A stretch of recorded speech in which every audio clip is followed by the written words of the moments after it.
মৃত্যুর পর কবরে নামানো পর্যন্ত ফেরেশতারা লাশের সাথে কি করে তা সকল মুসলমানের জানা উচিত। আজরাইল যখন আত্মা কবজ করে নেন তখন আত্মা দেহকে বলে, হে দেহ, আল্লাহ তোমাকে সুপ্রতিদান দিক।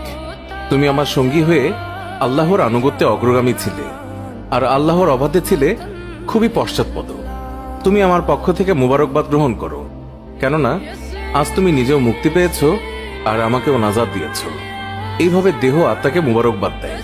মুমিন বান্দার মৃত্যুতে জমিনের যেই সকল অংশে সে ইবাদত করত সেগুলো কাঁদতে থাকে। আকাশের যেই সকল দুয়ার দিয়ে তার নেক আমল উপরে উঠত সেই সকল দুয়ার তার জন্য কাঁদতে থাকে। যে দরজা দিয়ে তার রিজিক নেমে আসতো সেই দরজাও কাঁদে। আকাশ জমিনের এই ক্রন্দন দীর্ঘ 40 দিন পর্যন্ত অব্যাহত থাকবে। মালাকুল মউত যখন তার আত্মা কবজ করে নেয় তখন তার দেহের হেফাজতের জন্য সেখানে 500 ফেরেশতা দাঁড়িয়ে থাকে।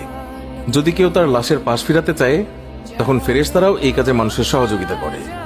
এমনকি কাফন পরিধান এবং সুগন্ধি মাখানের কাজেও ফেরেশতারা অংশ নেয়। লাশের সম্মানার্থে ফেরেশতারা 2 সারি করে ঘর থেকে কবর পর্যন্ত দাঁড়িয়ে যায়। জানাজা পর্যন্ত অতিক্রম করে তখন তারা অভ্যর্থনা জানায়।